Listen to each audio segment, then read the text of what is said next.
KTCU FM Fort Worth. You've made it to the end of another long work week. So sit back, relax, and enjoy a few guys talking sports for the next hour. This is Friday Night Sports. Here's Ben Otten, James Flowers, and Mitchell LaFave.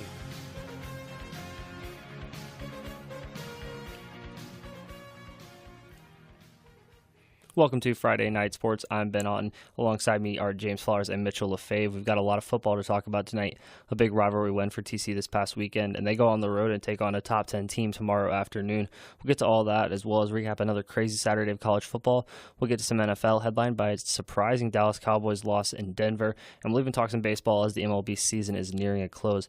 But guys, let's start with a recap of Week 3 of college football. And guys, it was a wild one in Gainesville on Saturday as Florida defeated Tennessee in dramatic fashion, 26-20. The Gators obviously won on a Hail Mary caught by Tyree Cleveland as time expired. Does this rival the Week 1 game between Texas A&M and UCLA for Game of the Year? No, it doesn't. It was a close game, came down to the wire, but I really don't think that you can compare coming back from a 34-point deficit at the half to winning on a Hail Mary in a tie ball game. I mean, it wasn't even it wasn't even a good game until the fourth quarter. So, no, I do not think it rivals the A&M UCLA game. Yeah, we weren't able to make it back from the SMU game in time, but just from what I observed from highlights and stats, in my opinion, it does not rival A&M UCLA for Game of the Year thus far. It was a rough game really going into the fourth quarter. Tennessee led 6-3 after the Gators and Volunteers exchanged field goals in the second quarter. I don't think anyone had a lights-out performance like Josh Rosen did for UCLA in Week 1. 37 points were scored in the fourth quarter, so that's exciting. And obviously the last 5 seconds were unbelievable, but as for best game of the year, I don't think it's even close to A&M UCLA. Yeah, I think you make a good point, James. You mentioned the 37 points in the fourth quarter, which is outstanding, especially from a neutral perspective. Down the stretch, offenses matching each other, but in the first three quarters, there was only combined 5 field goals. It was 9-6 at the end of the third quarter. So up until that point, it hadn't been a great game at all to watch. In that same sense, neither one of them looked great. It's a huge win for Florida nonetheless, though, because in this year's SEC East, it looks wide open, and Florida managed to hold on and beat Tennessee. They remain unbeaten in the SEC East. They also get to host Kentucky this week, which is nice because Kentucky's also unbeaten. And if Kentucky can come, or the winner of that game, whoever comes out on top in that one's definitely in the driver's seat of that SEC East and probably in line to play Alabama in the SEC championship game. Tennessee overcame a 10-point deficit late to tie it at 20, obviously before Tyree Cleveland's game-winning catch. But Tennessee could have put this game away a long time ago. Their kickers went a combined 2 for 5, and their running back guys, I don't know if you saw, John Kelly had 141 yards and a touchdown on 19 carries, 6 catches for 96 yards.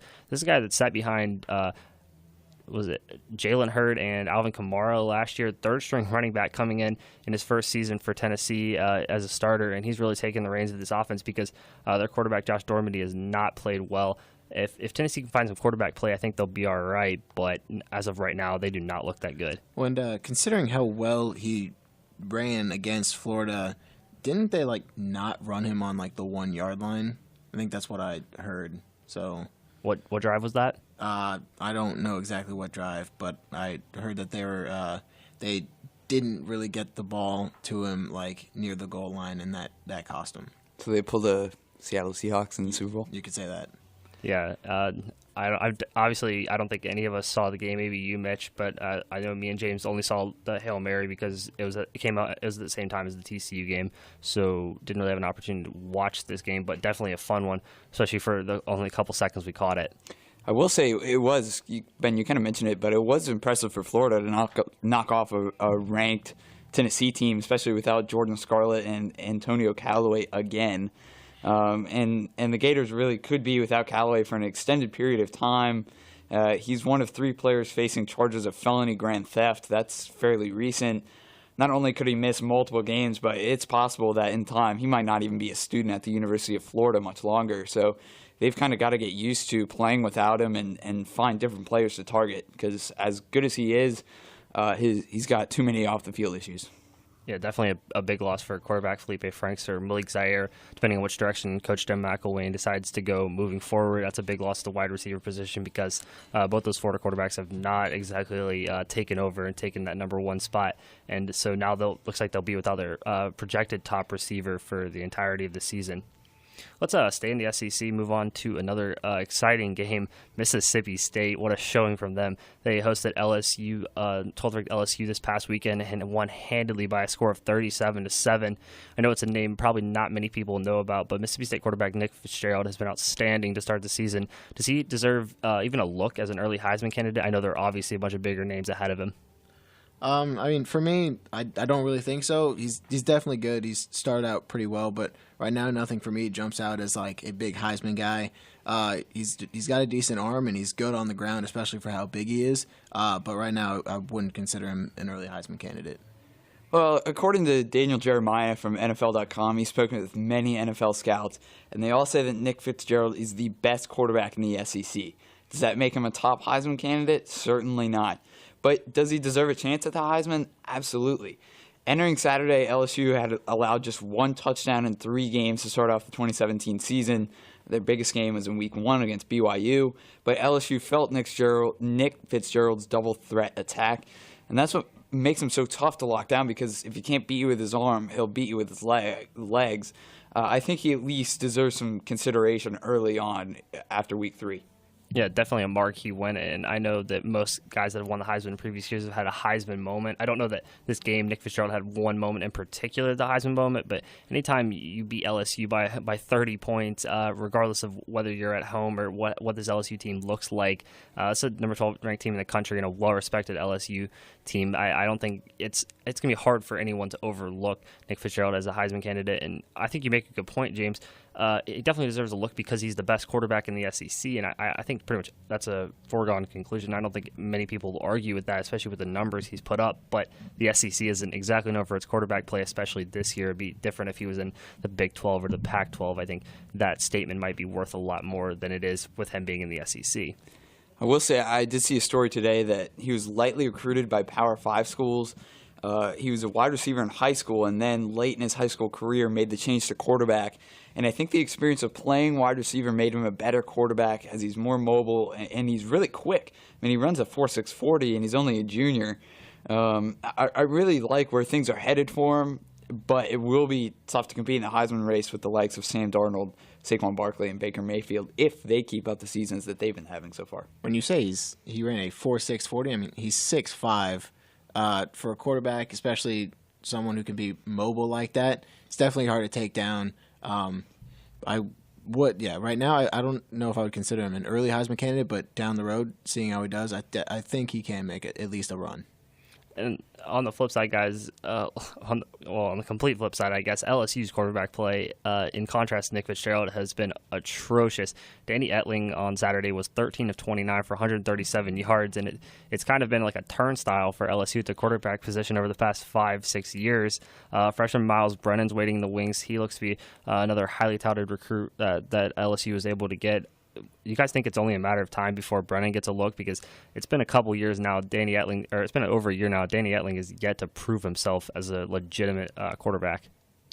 There's been some gripes with the LSU offense in general. I think the offensive coordinator has received some blame. We'll kind of see where the season goes. Danny Etling, I mean, obviously has not lived up to his performance. Transfer from Purdue, so it's kind of a big shock coming from a Big Ten system and a Big Ten team that wasn't very competitive when Etling was at Purdue. But as you said, he's had over a year to kind of learn the system and get the LSU offense under his belt. And I think it is a matter of time before the backup gets a chance here, because he's the future. I mean, you gotta get him some playing time and kind of get him prepared going into next season.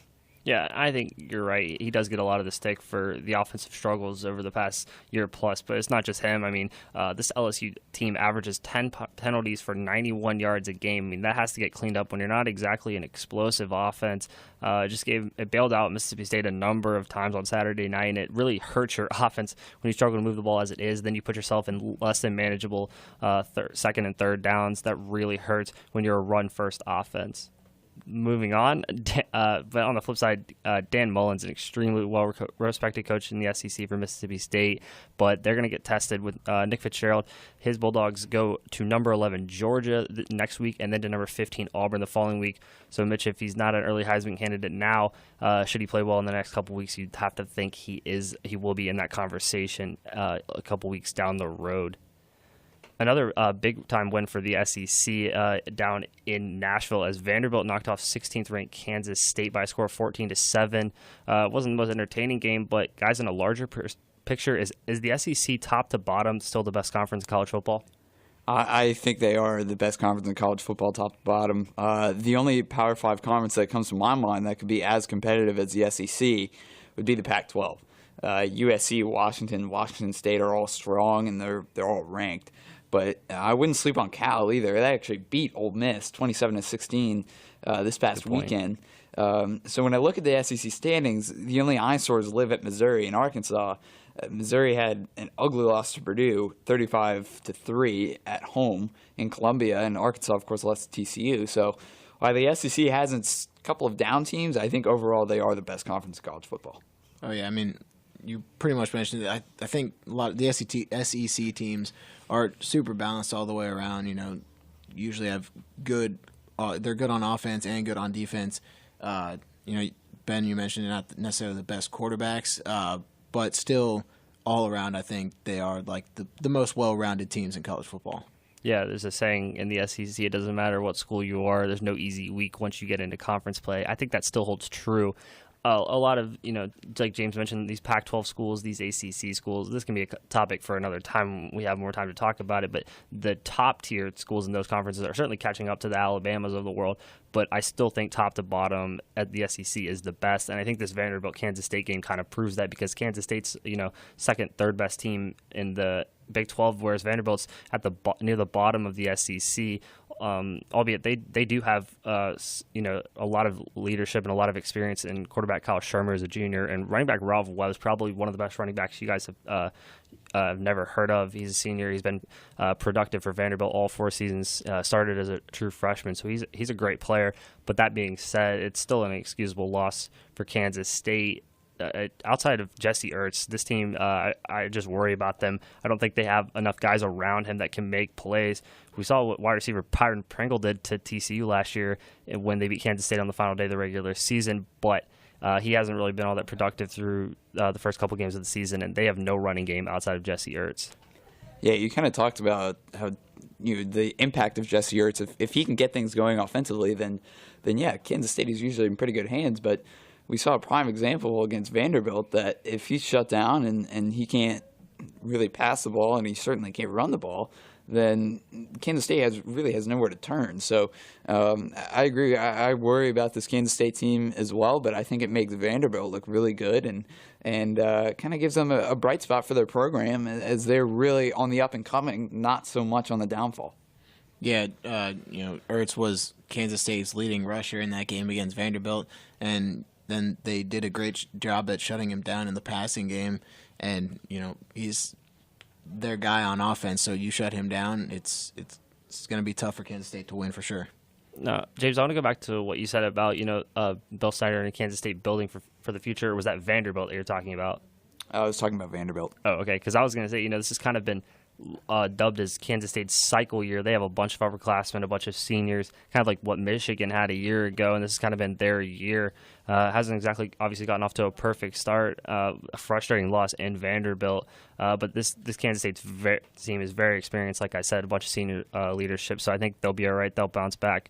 We'll see how they fare once they get into conference play in the Big 12.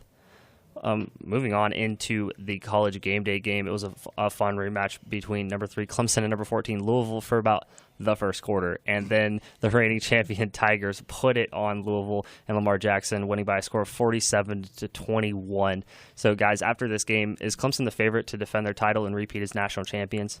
Well, they certainly looked like they could repeat as national champions on Saturday night at Louisville. We've talked about Lamar Jackson for the past few weeks and how hard he is to contain. But that's exactly what this Clemson defense did. They really lived up to the expectations, and they believed in the hype. The thing is, though, Lamar Jackson didn't have a great game, but he didn't have a terrible game either statistically because he got so many numbers back in garbage time, but he completed 50% of his passes, threw for 317 yards and 3 touchdowns. Those couple of touchdowns came pretty late. But he was also the team's leading rusher with 64 yards on the ground. So it wasn't like he was bottled up all night, but this just wasn't the typical Lamar Jackson we're used to seeing.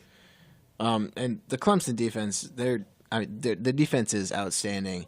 The only thing for me is I don't know if their offense is quite there yet. They really struggled to get a lot going against the Auburn defense. I wouldn't say the Louisville defense is really top notch. They definitely did well against them, but when they come up against tougher defenses like Alabama, who though if they both make the playoff, that's probably going to be the matchup. I don't know how much they're going to be able to score off of Alabama, and have enough to win even with how good their defense is. Yeah, but I mean, you look at obviously you said it. Louisville isn't exactly an elite defense by any stretch of the imagination, but Clemson ran 81 plays, and as quickly as their offense moves, that's a lot on a defense, regardless of if it's Louisville or Alabama. That's just it takes a toll on you as a defense over time. And Kelly Bryant only has 1 interception through his first 3 starts in his career, and this season, I know he's a junior, so he has some experience, but I just think it works out really well. They rely on their defense a lot, but this offense doesn't turn the ball over, and they force opposing offenses to go the length of the field to score on them. And even Lamar Jackson had trouble doing that all night in Louisville. I think Kelly Bryant, part of his success is based on having Deshaun Watson as his teacher for the past 2 years. We saw last year with Deshaun Watson, he never forced a lot of plays. He let them develop, and he reacted when he couldn't control them. And we see Kelly Bryant, he's not so much of a passer. He is a bit of a dual threatness to him. But when things are going south on the play and he's got to make something happen, he's not afraid to run the ball, and he'll run it for as far as he can. So I think that's really helped the Clemson offense. Clemson's offense was not thought to be as strong as the past few years because they lost so many threats.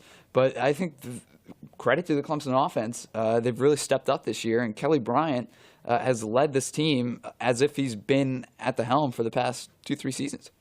Also, 2 marquee wins now for Clemson in the first 3 games of this season. It's something we talked about in years past, especially me being from South Carolina. There was a phrase called Clemsoning, which means you beat the teams that you're supposed to beat, but once you get to those big games, you crumble under the pressure. I know that phrase has gone by the wayside now, but it's really impressive seeing Dabo Swinney prepare his team for Clemson 2 weeks ago, and then Brent Venables and get that defense ready to face Lamar Jackson, because I thought coming this game no one could contain Lamar Jackson, and they did an outstanding job of it. I know he got some trash time touchdowns that padded his stats, but if you watch that game, their defense was all over Lamar Jackson, and it's just a really impressive showing from the reigning national champions.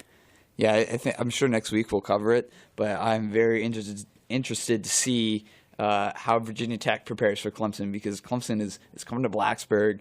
I think it's going to be a very good game. Could be the night game on Saturday night. We'll have to see, but I think that's the last test for Clemson, and if they win that one, I think they've got a fairly easy road ahead.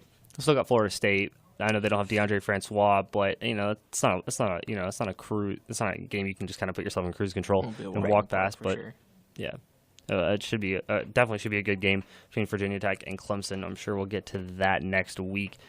Moving on, final game of Saturday night, and it was probably it was a barn burner, a rematch of the 2006 national championship game. Texas came in to number 4 USC, and the Trojans escaped narrowly with a 27-24 victory in double overtime. We talked about this game in the pick'em last week. We thought, all 3 of us, the general consensus that the Trojans would run past Texas and cruise. And so how exactly did this Texas team that we saw got beat handedly at home against Maryland in the season opener, how did they hang around and nearly upset the number 4 team in the country?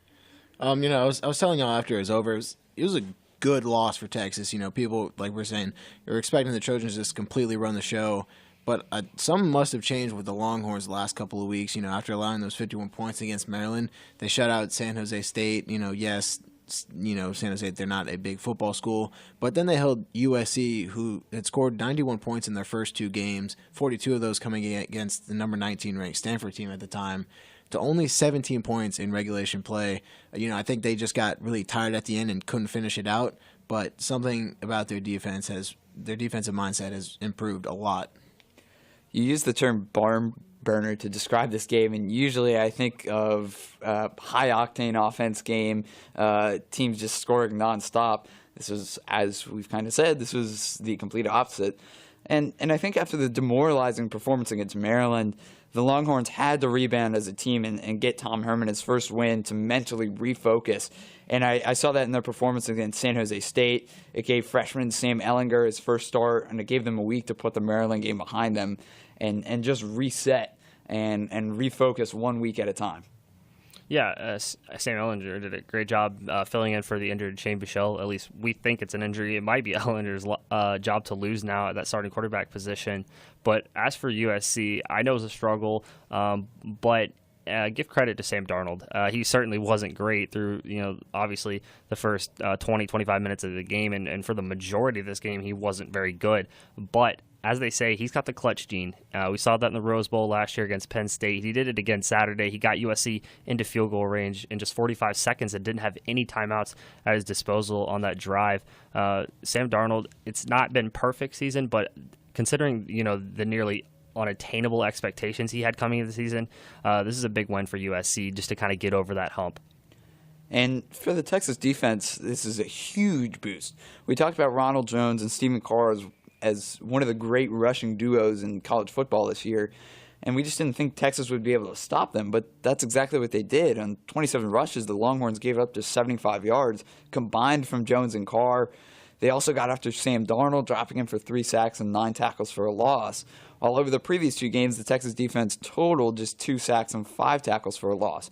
So from a defensive standpoint, the defense is what nearly won the game for Texas in regulation.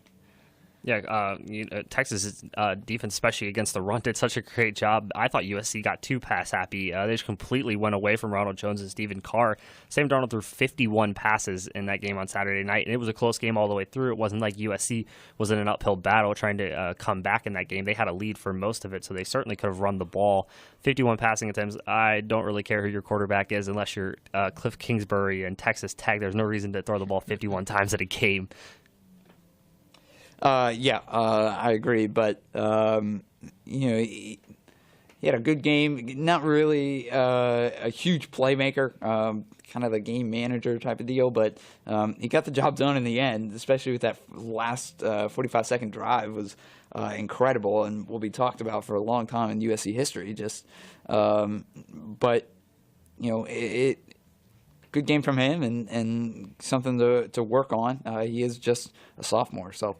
Something to work on, but a solid game from him. And one thing I would like to add, after the game, definitely wasn't the best game the game that USC really wanted to play. After they got the game-winning kick in double overtime, everyone was jumping around celebrating. Sam Darnold, just props to him for he was very professional, went over, shook everyone's hand on Texas, really took it seriously, and, knew what kind of a win it was. Yeah, I think you make a good point because, if USC can kind of use this as, an eye-opener, and it's not very often a team like USC that's battling for a playoff vote, the margin of error is so slim that if you're able to win a game like this and still take out from it the fact that you did not play well and you did not, you did not do what you needed to do to take care of this Texas team, I think they can use that really well and kind of propel them as Pac-12 conference play opens up in a couple weeks. We'll see. We'll see if that happens as in a couple weeks down the road. But something new we're adding in to this part of the show this week is our best performance of the week. So I'll start with James. My best performance was Cam Phillips, wide receiver for Virginia Tech. For the past 2 seasons, Phillips has been the second wide receiver option for Virginia Tech quarterbacks, behind now Miami Dolphin Isaiah Ford. Ford is the only receiver in Hokies football history to top 1,000 receiving yards in a season, which he did in the last 2 seasons. Phillips had a stellar performance against East Carolina this weekend.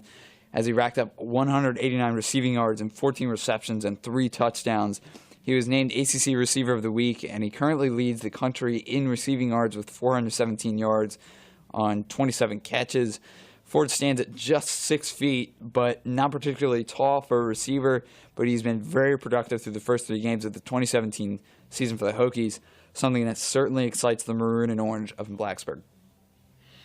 For me, my performance of the week, I've got to go with the Clemson defense. They held the reigning Heisman winner Lamar Jackson to only 1 touchdown in the first 3 quarters. Louisville did end the game with 430 total yards, but 214 of those, half of that all came in garbage time in the fourth quarter. I just think they did a really good job at shutting down one of the top players in college football. And for me, it's USC true freshman kicker Chase McGrath, who's a walk-on, and he's only starting because their current kicker at the beginning of the season is suspended. McGrath attempted only 18 field goals in 4 years at Mater Dei High School. In the 4 years he was there, he didn't even join USC until April of this past year. Hasn't been on campus for all that long. Didn't attempt a field goal in the first 2 games of the season, and also missed his first kick of the year in the second quarter on Saturday from 46 yards against Texas. Then McGrath bounced back, went on. He hit a clutch 31-yarder as time expired to send the game to OT, and a game-winning 43-yarder in double OT to win it for the Trojan. Like I said, walk-on true freshman, probably the most unlikely of heroes. We all thought it would be Sam McGrath or Ronald Jones or maybe even that USC defense, but it's Chase McGrath, the true freshman kicker, who kept USC's playoff hopes alive. We're going to take a quick break. When we come back, there's one game we haven't talked about yet. TCU Horned Frogs improved to 3-0 on the season with a win over SMU. We'll break that one down for you right after this. Are you serious right now? You blew! I don't read it. When I was little, I didn't talk for a long time. I was sensitive to lights and sounds, so I built secret hiding places where they couldn't get in. Sometimes I do the same things over and over, until one day I found out I had autism. My family got me help. Slowly, I learned how to live with it better. Early intervention can make a lifetime of difference.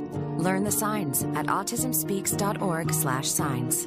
Brought to you by Autism Speaks and the Ad Council.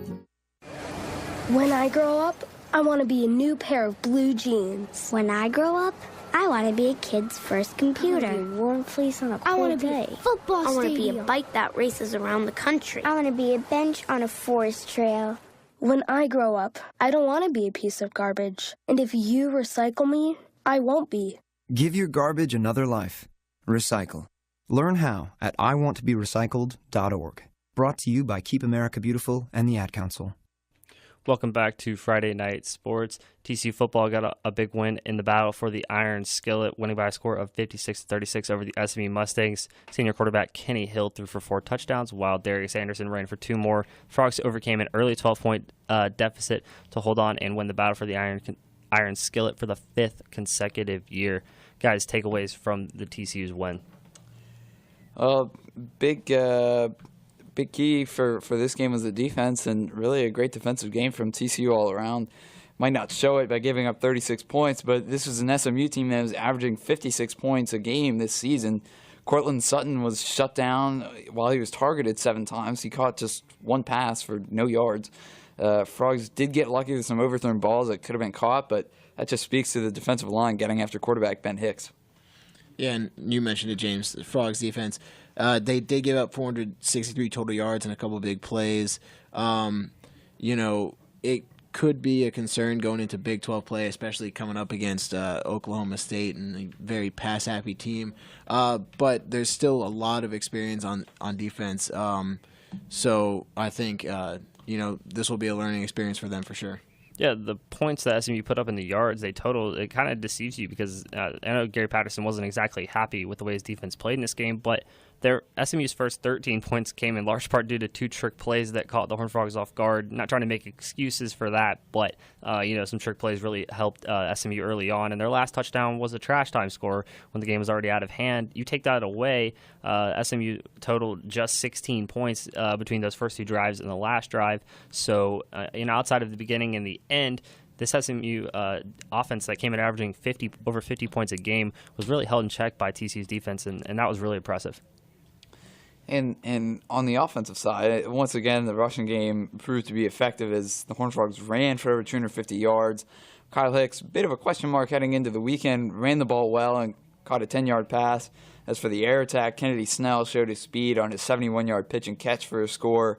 And Jalen Rager's Hail Mary catch excited the crowd and got some momentum going into the second half. So a lot of pieces to look out for this game, but overall, not a terrible game from the Horned Frogs.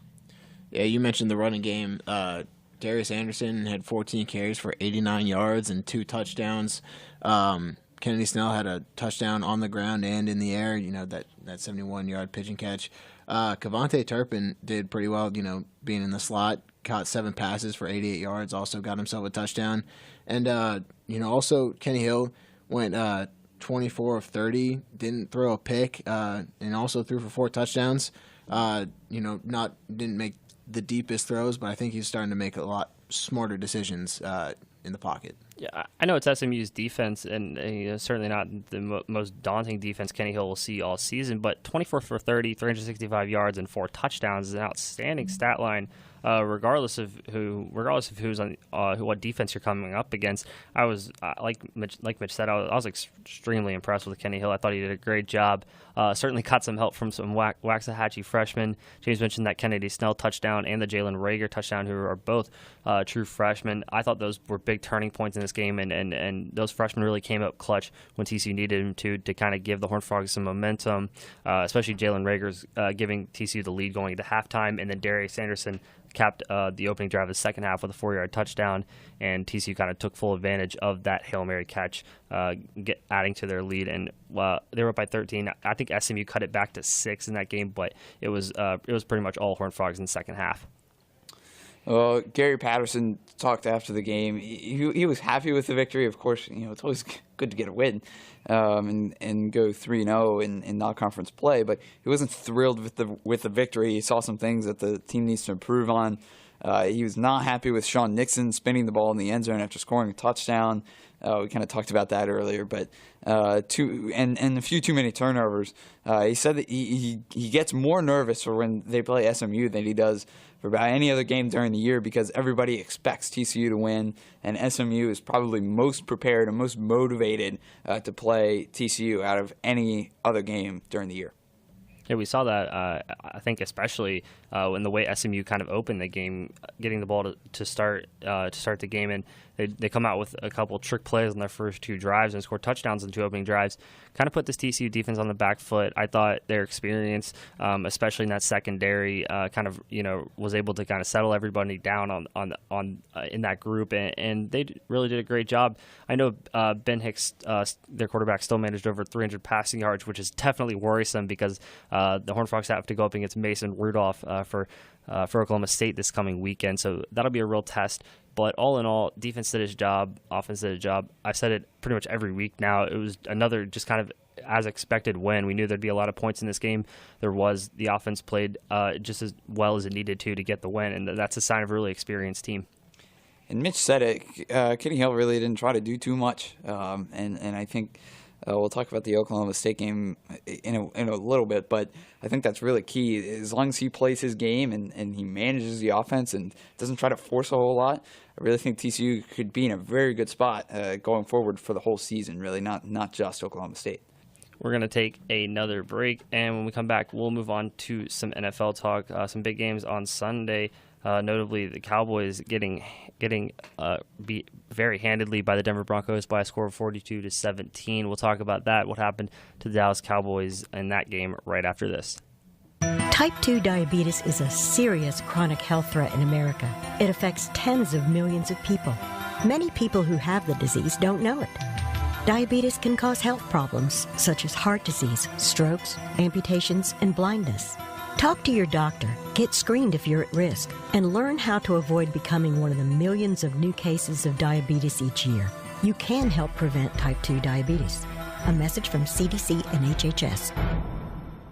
5 million Americans are living with Alzheimer's disease, and another 16 million husbands, wives, children, and friends are caregivers. But the right foods may help you prevent it.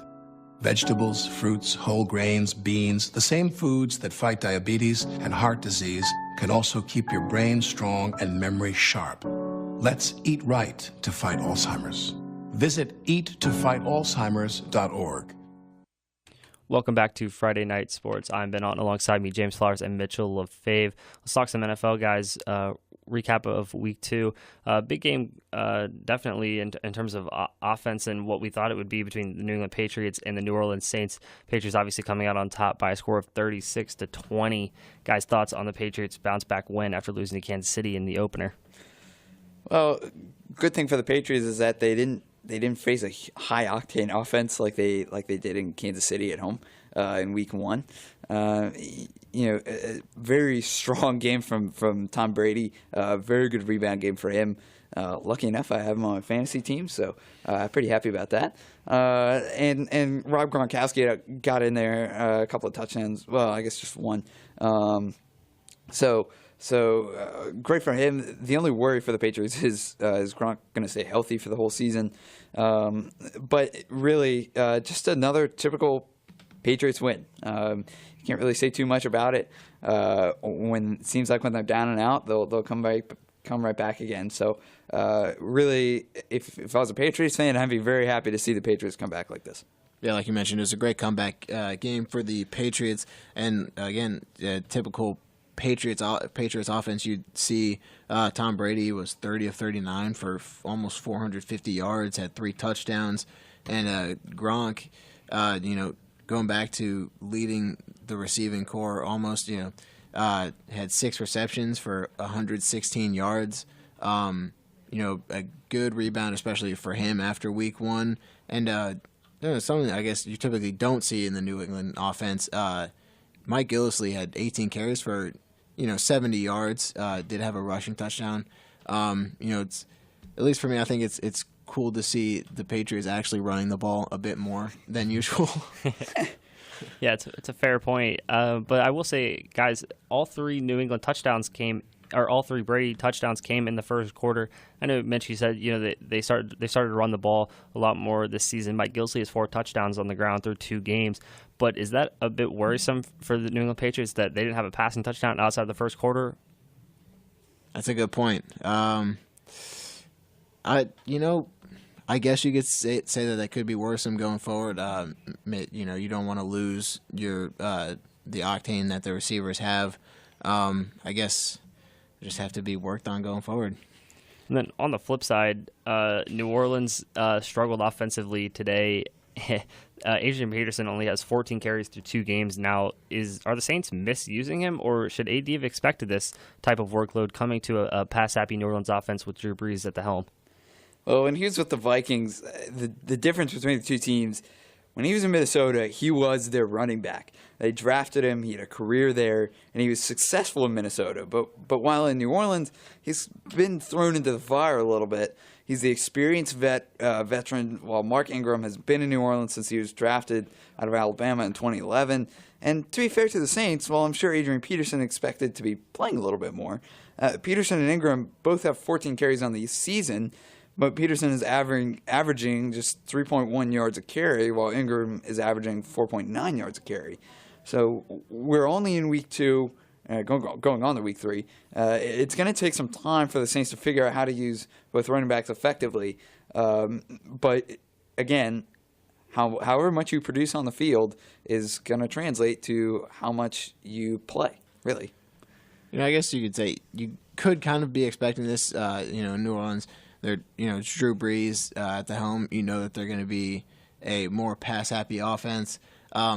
But also, it's not like they're favoring Mark Ingram over Adrian Peterson. That they both, you said, 14 carries each through the first 2 games.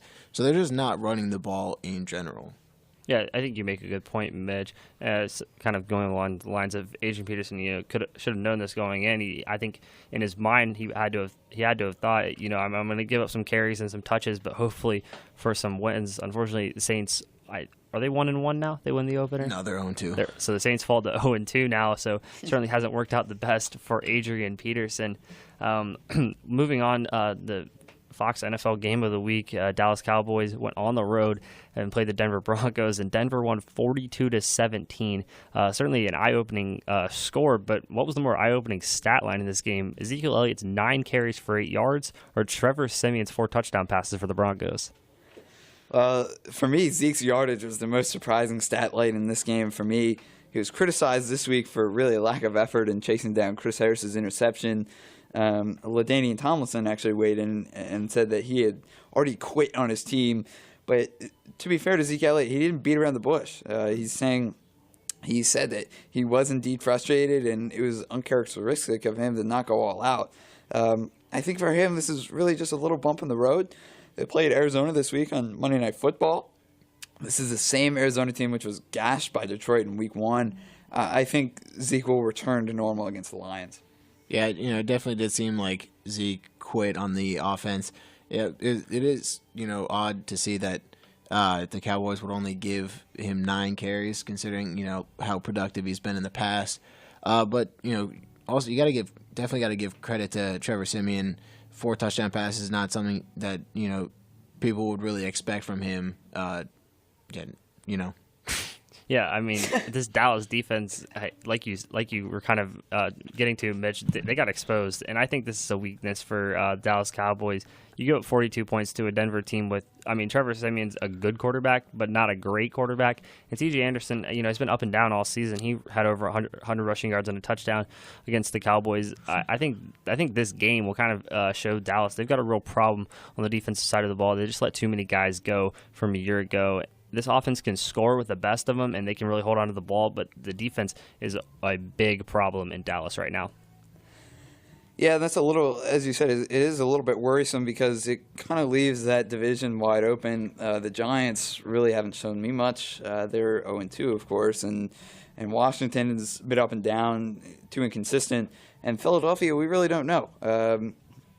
With their quarterback situation, they seem to be in good hands with Carson Wentz, but aside from that, they are always a little bit inconsistent. So, again, early in the season, good to identify these problems now, but I think you're exactly right. A huge defensive issue for the Cowboys right now. Yeah, I definitely think that NFC North division is completely wide open right now, especially with the way Dallas has kind of opened the season. Not exactly looking great, especially last week. In that same sense, Denver's kind of put themselves into conversation in that AFC West division. Obviously, Kansas City and Oakland will headline that division, but this is a Denver team that made the Super Bowl 2 years ago, so they still have an outstanding defense, and if the offense can continue to put up 42 points a game, Denver's going to be tough to beat. Yeah, definitely. They got to keep pace with the Raiders, for one, who are a big favorite to win that division, and I think Kansas City is always a bit of a sleeper there. We saw what they did to the Patriots, so and this division's a pretty tough division, so it's going to be an interesting one to watch, but I don't think anyone really expected this from the Denver Broncos, especially against the Cowboys up in Denver. Moving on from a fun division to watch as we move forward, we thought it'd be a fun one on Sunday Night Football between the Green Bay Packers and the Atlanta Falcons, rematch of last year's NFC Championship game. Atlanta won handedly 34-23, and it was 34-9, I think, at some point in the fourth quarter. So really not a close game at all. How does this Atlanta team go from near losing to the Chicago Bears 2 weeks ago to cruising past Green Bay, a team coming off a win over Seattle this past Sunday? How did the Falcons do it? Week 1 was definitely an eye-opener for the Falcons and Falcons fans, maybe a bit of a Super Bowl hangover effect. The run game was not effective against the Bears, and some would say that Steve Sarkisian was too conservative in his play calling. This week was much more normal for the Falcons. There were more play action calls and more explosive plays. Devontae Freeman was back to normal this week, ripping off chunk yardage plays. Julio Jones just seems like he's impossible to cover in the secondary. A great win for the Falcons. It certainly put some nerves to rest for fans after their lackluster performance, as you said, in Chicago. Yeah, James, you definitely mentioned it. First game for the Falcons, Devontae Freeman only had 37 yards on the ground. And against the Packers, he really got the ground game going a lot better. Really helps open up the passing game for Matt Ryan. And then, Julio Jones is, like you said, pretty much unstoppable. Hey, you guys have mentioned all three of them, but Matt Ryan, Devonta Freeman, and Julio Jones is kind of Atlanta's big three, and it's those three really propelled Atlanta to the Super Bowl appearance a year ago and what should have been a Super Bowl victory. So I think the Falcons did a good job of getting back and relying on those two guys. Devonta Freeman had a lot more touches, was a lot more productive. Julio Jones is a force to be reckoned with at the wide receiver position. Matt Ryan, hasn't played outstanding through the first two games of the season, but did a great job of just moving the ball against the Green Bay defense, who didn't really put up much of a fight. One bright side for Green Bay, though, Ty Montgomery had 2 touchdowns. He's a guy that moved from the wide receiver position to the running back spot alongside Aaron Rodgers. Now he's now has 3 of the 5 Green Bay touchdowns this season out of the backfield. That's certainly not something you see that often with a Green Bay offense, that a running back is doing most of the work. Yeah, you usually hear a lot of Aaron Rodgers moving the ball a lot, but certainly a bright spot, as you said, for Ty Montgomery to develop very nicely. And a couple of weeks ago when we were talking about Seattle and Green Bay as one of the games to watch, you said you were not sold on that Green Bay defense, who actually played very well against Seattle, but kind of went back to their old ways and really got exposed this past weekend against a really, really strong offensive team in Atlanta. And you mentioned Ty Montgomery. He's doing pretty well in the backfield, but he's also he's a good, coming over from being a wide receiver. He's a great pass catcher out of the backfield as well. Just really gives the Packers another option on offense. And then James, you mentioned not the best defense for the Packers. You could say some of it had to do with the Seattle poor offensive line in Week 1 that really helped them get the win. But yeah, the Falcons definitely tore up the Green Bay defense this past weekend. Yeah, in the past, and the reason why I said that going into that Seattle Green Bay game was because in the past, this defense for Green Bay hasn't, it's shown itself to be very good at times, but inconsistent at best. We've seen that again through the first 2 games of the season. I think Green Bay will be all right. They should be fine and set for another playoff run, as should Atlanta, but certainly, not the best result for Green Bay. Obviously a tough game going up against the reigning NFC champions, but they didn't really put up much of a fight at all. We'll see if they can bounce back this week. We're going to take another quick break. When we come back, we'll talk some baseball. MLB has about 8 or 9 days left in the regular season before the playoffs start, and everyone starts to pay attention. We'll talk about all that right after this. I'm Rachel Ray, and food is not only the way I make my living, it's how I spend time with my family and friends. It's hard to imagine true hunger, but sadly, 1 in 6 Americans don't know where their next meal will come from. They're your neighbors, your friends, your coworkers. Visit feedingamerica.org/hunger to find out how you can make a difference. I'm Rachel Ray, and together, we are Feeding America. A message from Feeding America and the Ad Council.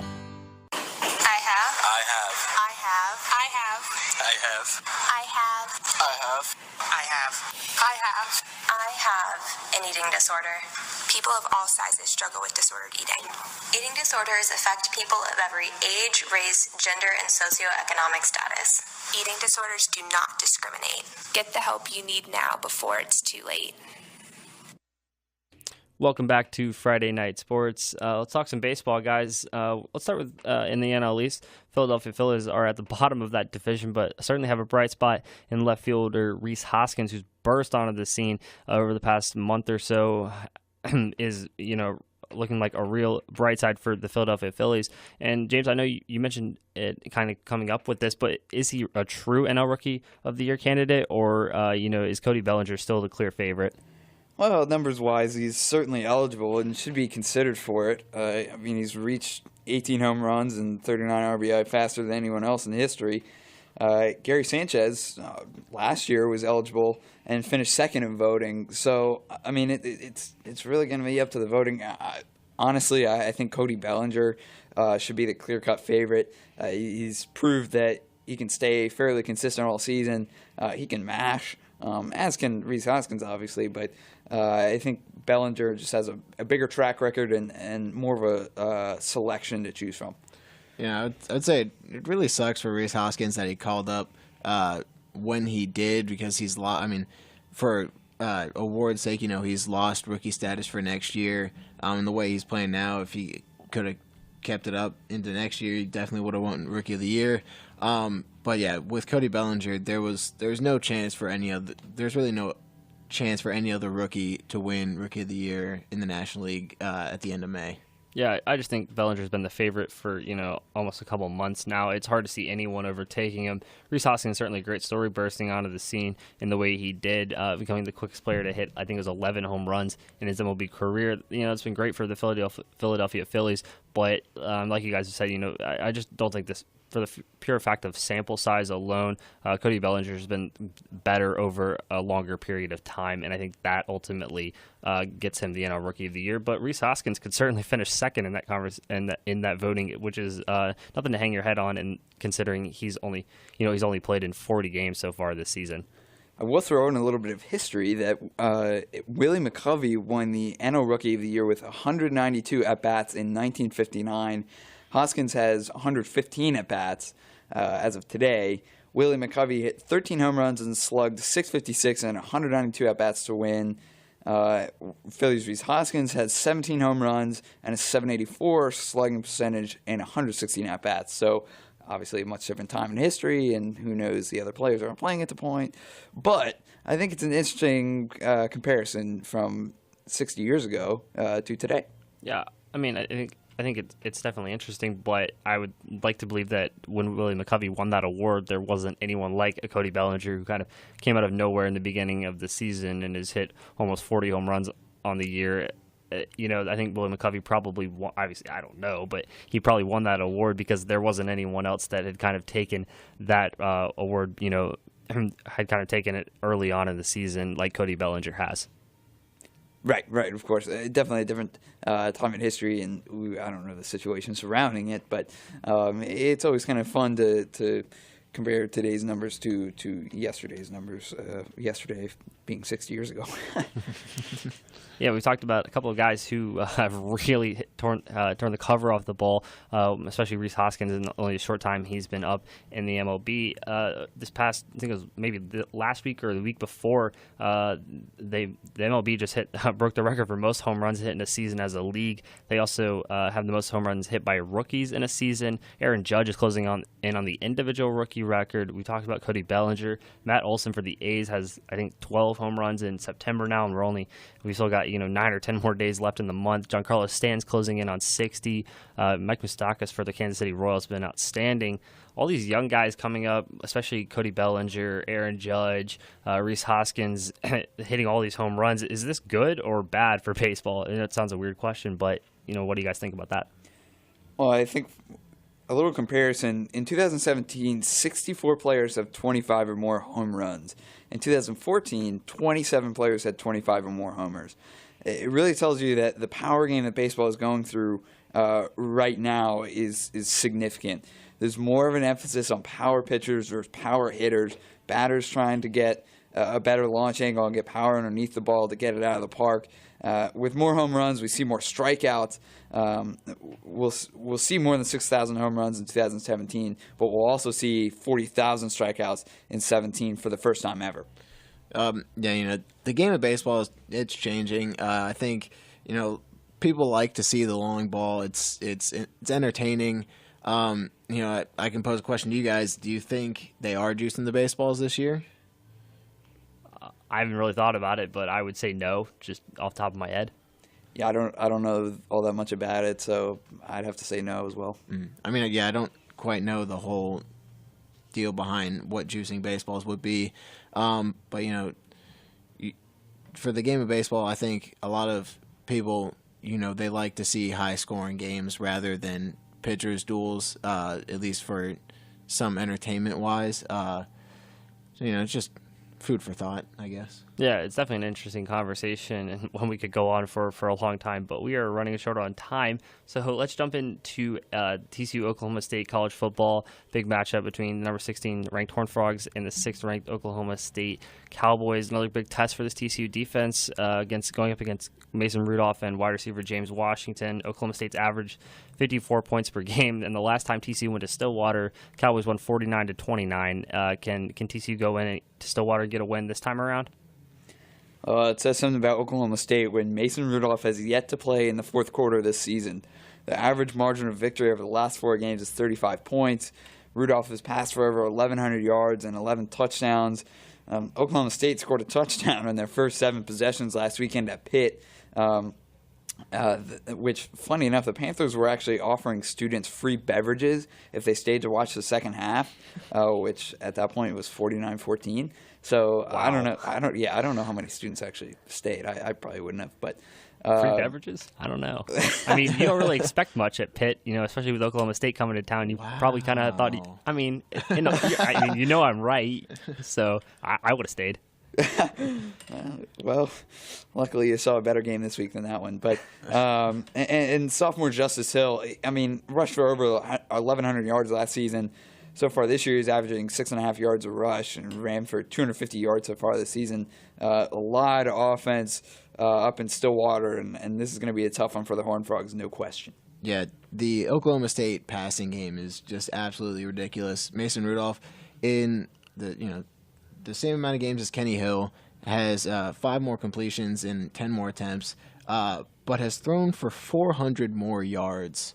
So that's just going to show you how, Oklahoma State have such deep threats, and their receiving core is fantastic, and it'll definitely be a tough test for the TCU secondary going into this weekend. Yeah, Oklahoma State offense, they can score quick. They can score often. A key point of note in that game in Stillwater 2 years ago when TCU got beat by 20 was Trevon Boykin threw 4 interceptions in that game. And Oklahoma State has been top 10 in the country in turnovers forced each of the past 3 years. That's a bit of a problem because Kenny Hill, not so much this year, but last year had a lot of trouble, with turning the ball over. I think he threw 13 or 14 interceptions a year ago. He's got to hold on to the ball, cannot make poor decisions, and TCU as an offense has to keep hold of the ball because that's the only way to keep this Oklahoma State offense at bay. And I think the key for the TCU offense as well is to just stay in the comfort zone. When it's a close game, you can't start doing something that you haven't been doing all season. It's quite obvious Coach Patterson does not trust Kenny Hill to throw downfield that often, so you have to play small ball and let the receivers do the work. Kenny Hill tends to force throws, something he's really prone to do in the past, done a better job this season of not doing that. And as for the run game, Kyle Hicks will be a game-time decision, so Kennedy Snell will be relied upon. We may see more Wildcat looks from Sewo Alanalua, like we saw in the Arkansas game, and Darius Anderson will seek to continue his strong season. The run game has more room to be creative than the passing game. Yeah, if you're TCU, like James said, stay close and don't get out of your comfort zone when you are close. If TCU can find a way to just hang around, I know, that might be kind of undermining this Horned Frog team, but I think Oklahoma State's going to be a handful to stop. But if TCU can kind of just hang around, give themselves a chance late, you just never know. And a win this week on the road in Stillwater against the number 6 team in the country puts them back in the national conversation, which will be a big motivation boost for TCU heading into that game tomorrow afternoon. Yeah, and they'll need all the motivation they can get when a few weeks down the road they'll be going to Oklahoma. So two tough road games on the schedule going in the state of Oklahoma. But as you said, if they can pull this one off, they could be in the driver's seat of the Big 12. Oh, for sure. All right, and then lastly, we're about time to wrap it up here, but finished off another round of Pick'em as we preview Week 4 of college football. Quick rundown of the standings. Mitch is on top with a record of 9-6. James and I tied for second, if you want to put it that way, with records of 7-8. Let's start with Texas Tech at Houston, 11 o'clock game on ABC. It should be a fun one to watch if you're a fan of offense and a lot of scoring. Who wins? Well, Nick Shimanek has learned the air raid system and fit in quite nicely. He's almost at 1,000 passing yards, thrown for 9 touchdowns, no interceptions. Houston's defense has been very good this season. Ed Oliver, a freshman All-American last year, held Rich Rodriguez's Arizona Wildcats to 16 points last week. That's the same team that combined for 125 points in their previous 2 games. But I think Tech's offense with Shimanek at the helm will be too much for Houston. I like Texas Tech over Houston on Saturday afternoon. And Texas Tech, their defense looked a bit shaky against Arizona State, almost gave up a big comeback against the Sun Devils. But I think with Shimanek leading the offense, their pass attack, they're just too much, I think, for the Houston Cougars. So I'm going to go with Texas Tech as well. Yeah, it's tough to stop Texas Tech, and it's tough to beat them if you can't stop their offense. I don't think anyone in the country can keep up with the Red Raiders if you can't get stops. So I just worry that Houston's defense isn't good enough to do that. I think Texas Tech wins behind another strong performance from quarterback Nick Shimonek. Moving on, a big one in the SEC. Top-ranked Alabama goes to undefeated Vanderbilt. The Commodores are 3-0, fresh off a win over K-State. Any chance they can double their money and knock off the top-ranked Tide guys? As exciting as it might be to dream that Vanderbilt would beat Alabama in Nashville, I don't think it's going to happen. Vanderbilt has a very strong defense and a nice rushing attack led by 2016 1,200-yard rusher Ralph Webb, who you talked about earlier. Kyle Shermer didn't have great numbers against Kansas State, but he's still a threat in the air. I think this will be a close game early, but Alabama will pull away late. Alabama remains undefeated on the road in Nashville. Yeah, I've Alabama winning this game. I think Vanderbilt, they'll make it a more interesting game than we've seen in the past. They'll definitely put up as good of a fight they can against Alabama, but it's Alabama. They're too much. Alabama. Yeah, Nick Saban prepares his teams way too well. I don't think Vanderbilt even has a chance to hang around, especially considering how poorly Bama played at home against Colorado State last week. I think that plays against the Commodores. Saban gets this Crimson Tide team ready to go, and I think they cruise in Nashville. Let's say in the SEC, a top 25 matchup as 17th-ranked Mississippi State, who's a newcomer into the top 25, goes on the road, takes on number 11 Georgia. They're calling it the Bulldog Battle. Who comes out on top? Yeah, the way Mississippi State played against LSU, I immediately thought to take the Bulldogs from Starkville. But Georgia's defense has played well this season, better than many expected. Jake Fromm, biggest question mark is the offense for Georgia. I think Mississippi State will suffer from the hangover effect, which will cost them a win between the hedges. I like Georgia winning the battle of the Bulldogs. For me, I've got Mississippi State in this one. Nick Fitzgerald, I would say, like I said earlier, I don't think he's quite an early Heisman candidate yet, but he's definitely solid. I don't know how Georgia offense is still going to fare against, a Mississippi State team that shut down LSU. Georgia's going to be still without Jacob Eason, so I think it's just going to be a bit too tough for Georgia, so I've got Mississippi State. Yeah, I'm with you, Mitch. Georgia's offense without Jacob Eason has not looked great by any stretch of the imagination. I think this one's close, but Mississippi State and Nick Fitzgerald get the job done in a big road win in Athens, Georgia, over the Georgia Bulldogs. Moving on, fourth-ranked Penn State goes on the road and takes on Iowa. It's a matchup of a couple undefeated Big Ten teams. Who wins? I've got Penn State in this one. They're the favorite, I would say. Saquon Barkley is just a beast on the ground. Iowa, they've done well, but I just think Penn State's too much in this one. Yeah, Penn State has an electric offense, ranking 6th nationally with 22 plays of 20-plus yards. Saquon Barkley has 5 plays of 40-plus yards. But the complete opposite is true of Iowa. They like to hold the ball, averaging over 11 more minutes with the ball than Penn State. Iowa's built on a big offensive line with a downhill run game. Analysts have been calling this a trap game for Penn State. Last year is Michigan that fell in Iowa City. This year it'll be Penn State going down under the lights. I'll take Iowa for the upset bid. Yeah, I think it's a good game. I think it'll be a lot closer than most people are thinking. I know, James, you just went with the upset pick, Iowa, but I think you're in the minority by saying that. Saquon Barkley of Penn State, though, and Akram Wadley of Iowa. This is an exciting running back matchup for this offense, but I think Penn State has the better defense and the better quarterback play. I will hang around because they're a good team and they can hang around with just about anybody in the country. But I think the Nittany Lions squeak by with the big win on the road. And finally, the big one this week, especially in the DFW area, number 16 TCU goes on the road, take on number 6 Oklahoma State in Stillwater, 2:30 p.m. on ESPN, or you can catch it right here on KTCU. Guys, all eyes are on Stillwater this weekend, as I've said. Can TCU stay unbeaten and beat Oklahoma State for the first time in 3 years? Too much Mason Rudolph and too much James Washington. Justice Hill could cause fits on the defensive line. As much as I want TCU to win, I have to pick with my head over my heart. I think it could be closer than many think, but I'll take Oklahoma State over TCU on Saturday afternoon. For me, even Mason Rudolph and James Washington, they're two huge threats for the Oklahoma State offense. But I think Gary Patterson is going to prepare this TCU defense well enough they'll be able to contain the run. It'll be definitely tough to see how they can fare against the air raid. But I think Kenny Hill will stay composed as well. And I've got the Horned Frogs. Yeah, I hate to say it, but I'm gonna go with James on this one. TCU has not played well in Stillwater in recent years. I think that continues.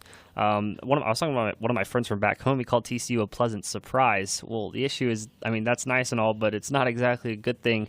I think, like James said, the Horned Frogs, I think they'll hang around. TCU's a really good team, but Oklahoma State's just better. This offense is explosive. I think TCU will find that out pretty quickly, especially if they get off to a slow start like they did against SMU. I got the Cowboys at home getting the win. That's going to do it for us here on Friday Night Sports. For James Lars and Mitchell LaFave, I'm Ben On. If you missed anything from tonight's show, you can check out a replay of the show on Facebook, Friday Night Sports, or you can find us on Twitter at Fry Night Sports. That's FRINIGHTSPORTS. Good night, everyone.